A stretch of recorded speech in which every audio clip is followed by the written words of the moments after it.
So it's nice and cleaned up. We're going to pull the tape off. I made this little tube thing, extension, so that it could just drain oil without making a mess, and it looks like it did a pretty good job. Alright, so let me pull the, and you can see how bad that oil is, and it's super thick. So let me get all this tape off and straighten up a little bit. We'll get it moved over where we can work on it again. We're going to start putting it together. 12 seconds later. Okay, so I got a couple of more things on. It looks a little weird with the orange, I know, but I don't want to get into painting that right now. Well, Arch, why'd you paint everything out? Well, because, right? I'm just trying to get together everything that's decent, good, clean, the better parts, the better bolts, the better brackets. I put the pigtail on, I crimped a new connector on, because these two were tied together as a pigtail. So on both engines, I had to cut that. So I put a fresh crimp on there. Everything should be okay here. This was the hole. I think that at least it was on. But, you know, we can always adjust that later. So we're ready for the carburetor. Now I want to go through the carburetor. And I want to clean the gas tank out. Even though the carburetor was nice, we're going to clean it again anyway. Make sure it's all good. We're also going to clean the starter motor. So we got to get the starter motor out. We have the muffler ready. We just need to make a gasket until I can buy one. This tank is kind of beat, so we're going to put that to the side. We're going to use, we'll use the valve. That tank we'll use. The other stuff we'll put to the side for now. So let's go grab the carburetor, the starter motor, and we have the pole starter to do. We'll bring everything over to the bench. I cleaned this up last night. I like the look of aluminum. Generally, I don't even like painting aluminum. I like it old-timey, you know, like this. So I just gave it a good cleaning. We're going to clear coat it when we're done with it. So let's get set up, and we're going to do a little bench work. We'll be back in a bit. A few moments later. All right, guys. Now, these are usually stuck on here because they use like a Loctite, and I find that the impact works the best. I've already kind of cleaned it off a little bit more. You know, when I had it outside and I cleaned this whole thing, cleaned the whole machine again. So, but it ran well, but we're going to get it cleaned again. All right, we'll blow it out, and we'll put it in a little bit of acid. Okay, there's your O-ring. Oh, we're going to have to replace that O-ring. It's broken. Okay. All right, let's just blow this out a little. We'll gum out, and I'll blow it with some compressed air, and I'm going to throw in a little bit of acid. I'll use a little bit of, I'm going to use a little bit of my Alumibrite. Right, and we'll clean it some more.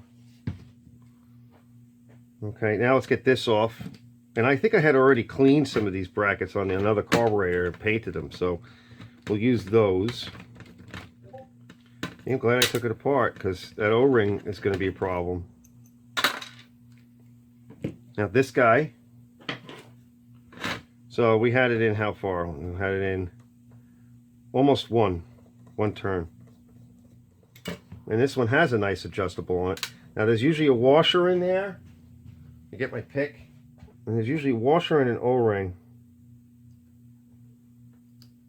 Yep, there's our washer.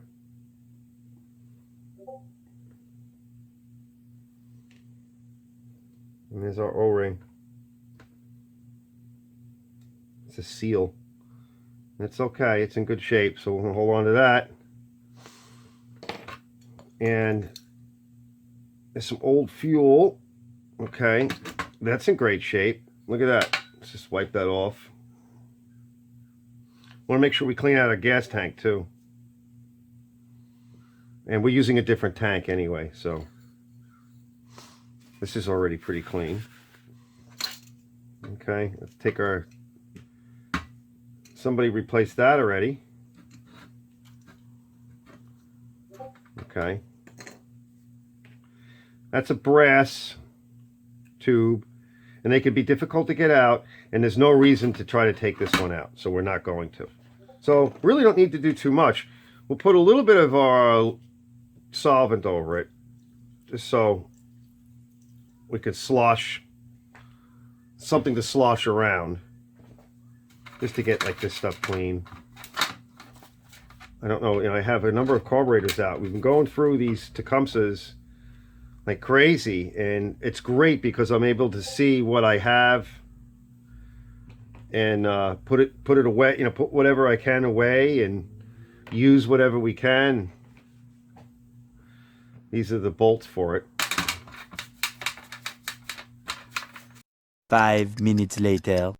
All right, so I've got just about everything ready. The carb is cleaned out, and again, just we're poking stuff in, spraying gum out in, and that's it. Okay, wasn't really bad, so I used my pokers. I got a different O-ring to replace that one that was bad, and let's just take a little bit of Scotch-Brite. This is cleaning up nice. Take a little Scotch-Brite, and also in here, let's see, take a little acid and see if we can kind of get in here just to give it a wipe. Yeah, see, got all that yuck out. Not that there was much in there. And there's a little hole there. It's a vent, and you can use a number of things, little pins and stuff. I don't think this pin, let's see if this is the right size for it. Yeah, is it? Yeah, because sometimes you can see. So if you're wondering what you want to use to stick in that hole, just to make sure it's clear, save an extra one. If you come across it, save it. So this is all good. And I've been Scotch-Briting all of the needles. All nice and clean. Let me just blow it out. All right, let's put our gasket on. We'll reverse it the other way. I'm going to use our two-stroke with the training fluid on everything. Okay. It looks good. It's clean in there. Clean everywhere. Let's hang it and check it.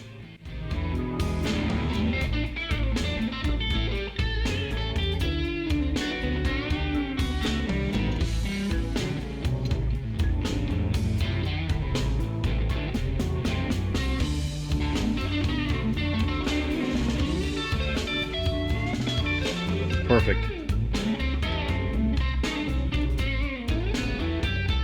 Just trying to get the angles. Alright. And we know it seals up. Yep. Seals. Test it with your mouth. Now this guy looks pretty good. It's perfect. Let's put that on.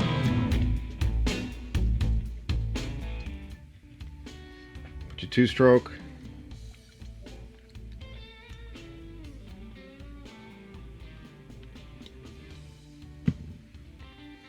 Now this is the back of the fulcrum. This is the flat.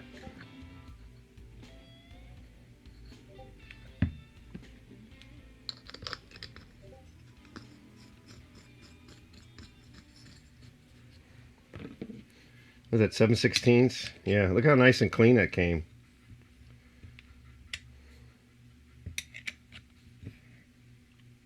It's tight. Now this, put a new O-ring on. We're going to turn it out one turn.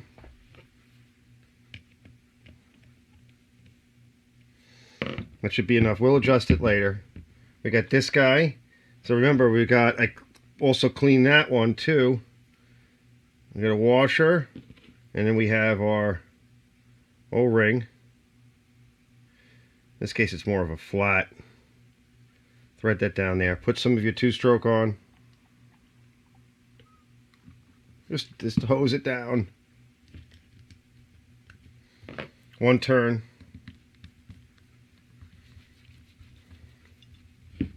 Just lightly seat it. Don't tighten it. You'll ruin it. All right, one turn. Let's get a little bit of our two-stroke on everything. It's probably the last time this thing sees, any real good lubrication. All right, now, I had some other pieces that I think I still have. Yep. So let's get these back on. A little two-stroke on that too. If you want, you can put a little clear coat. I like to clear coat everything, but I'll do that later. You know, I walk around with either I use it in my spray gun, I use the 2K, or sometimes I just use the cheap stuff out of the can. I like the ceramic or the engine, you know, higher temp clear coat for automotive and small engines.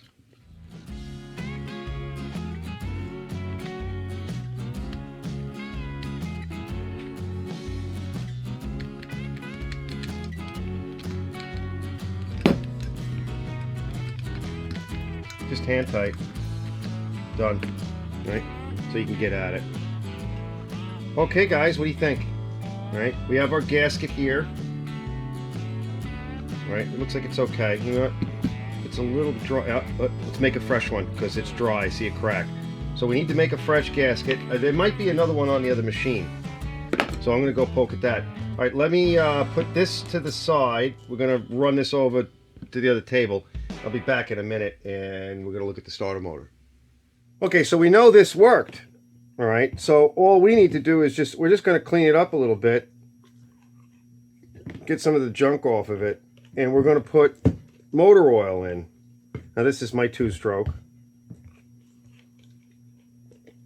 and it works with the tranny fluid, and it works really good for cleaning things as well. Let's get some in here. I want to get some into the Bendix. Now you could put a little bit of white grease, but start off with motor oil, because motor oil, the grease, especially in cold weather, it won't allow the Bendix to move freely, whereas just, you know, regular motor oil, it doesn't require very much. And this one's nice, it's got a cap on it, it's sealed from the weather, so it's not going to be a problem. Right, looks pretty good in there. We'll blow that out. Now if you want, you can even put a little bit of your acid there, because that'll clean the contacts. That's where you put your acid, right there. Just let that sit and we'll blow it out in a little while. So no production here. We know it works. I'm just wiping it off, and now I'll pull this back, and we're going to just motor oil. A couple of squirts, and then spin it. Much better. That's all you need. I wouldn't really do grease. I would leave the motor oil. Okay, we're done, guys. Let's go. Let me straighten up a little bit. We're going to set up. We'll let that sort of just do its thing. If you want, you can take a little brush or whatever and brush on that. But brass, there's a brass, I think a steel and brass or whatever. It's like a coating on it. That'll clean up the electrical contact. And that's all you need to do. I'm going to straighten up. We're going to set up over by the machine and start putting this stuff on. All right, guys, we're all set. So for the fuel, I put it right, you know, good gas, a little bit of 2-stroke, and a little bit of lacquer thinner. And there's a couple of reasons why. Now, I cleaned out this gas tank. This is the gas tank from the donor motor. The other one was kind of shot. I'll show you. There's a crack up in here. All up in this area. It's bloated like Elvis in the 70s. So, there was some water in it. It wasn't dirty really, but there was like water in it. Boy, what a nightmare trying to get the water out of this thing, out of this tank. I mean, I've been putting fluids in it, gas, blowing it out, cleaning it out 3 times, then a little lacquer thinner. There's just a little bit of water in there. Probably more like moisture than water per se. It was really hard. So, but it needed to be cleaned out. We got good oil in it. Another little tip. So I mentioned I needed a gasket for this. Well, I looked through my stash. Turns out the Briggs & Stratton 5 horsepower. It's the same basic size. The bolt holes need to be widened or opened up a little bit for a slightly larger bolt. And I did that with a Unibit, you know, step drill. Just a little bit. But the rest of everything was good. So I took an extra gasket for that, and that should be fine. That'll stay on there. This I tighten up. I take my impact hammer and just give it a couple of bangs to twist it. You can also use a small, you know, impact style torque gun But just be careful, don't over tighten it. On this model, it's Phillips head, number 2. I think that's about it, right? Now, let's test it. My guess is it's going to get smoky in here. And let me just want to blow this out. Let's make sure there's no dirt in it. Because I put a little acid in there, so it's nice and clean. Let me open up the garage door. Now let's electrically start it. And we'll pull start it either a little bit or later. So that's all mounted. All hardware was cleaned. I put a little bit of anti-seize on all the hardware, a little bit of clean the plug, 30 thousandths, a little bit of anti-seize. And we should be good to go. All right, so it should be on choke. We're at full. Let's give it a little bit of prime, and let's see what happens. It should fire right up.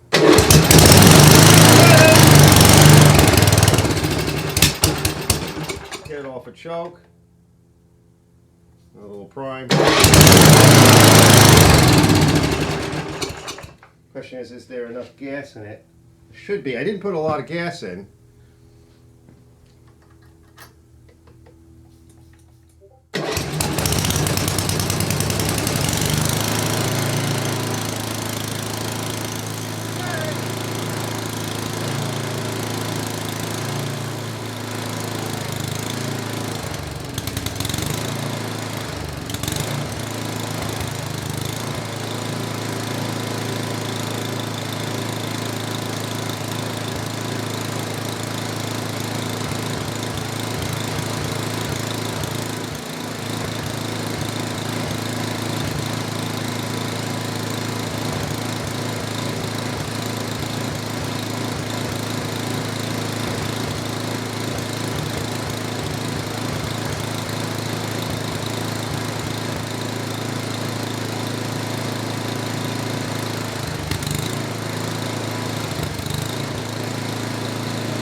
Okay, let's just give it a pull start now. I got a piece of spark or something in my eye. That's why I try to wear glasses around these things, and it shot and hit the corner. I want to go wash my eye out, but I just put some stuff in it. Anyway, let's put, safety first, guys. I know people complain, oh, safety Nazis or whatever. Listen, I've hurt myself. I got a piece of steel in my eye, and let me tell you, I don't know if you guys remember my age, but we used to sing these songs when we were kids. Swear to God, hope to die, stick a needle in my eye. Well, I got to the hospital, they took it out, and then I went back like a week later, and the eye doctor says the good news and bad news is the steel didn't go in your lens. It went kind of just off to the side, so you're not going to see any spots, but the bad news is I got to get the rust out. He took a needle and shoved it in my eyeball. Like that. Needle. And then it was on a little Dremel, and I was like, wow, I have one of those, but mine's not stainless steel. And he goes, yeah, I have a lot nicer tools than you do. So he's drilling it. Anyway, yeah. Let's start it up. Okay, a little prime, maybe a little choke. Hold easy.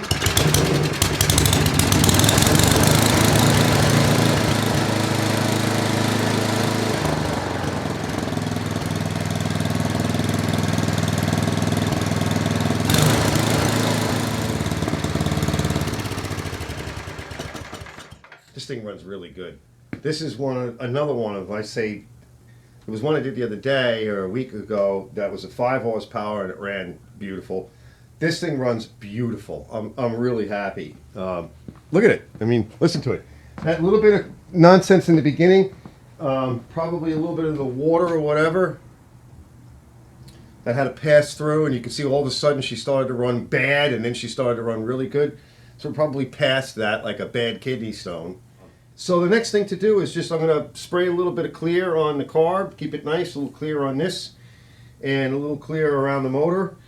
Put the cover on, clear that, and the motor will be done, and then we'll move to all the other stuff, which is the belts and the rest of the machine, and I'm very happy with this motor. At the very least, if you didn't want the rest of the machine, you got a beautiful motor here. But thanks for watching. Come on back for more, and like and subscribe, guys. I hope you enjoyed it. I did. This is a nice one. Going through an old motor, making it run. Kind of a will it run, but I don't know. What would you guys call this? It's kind of like renovating, refurbishing an old motor. This is probably late 70s. I don't see any other numbers on it, but come on back and we'll play a little bit more. I'll see you guys later. Once again, actually I think it's starting to rain. It's like a rain. It's like an ice rain. Let's go get rid of that. Trying to bring out the orange and black Momba. Well, maybe it should be better known now as Big Bertha. All right, Big Bertha. Let's prime you up. Everything's set to full.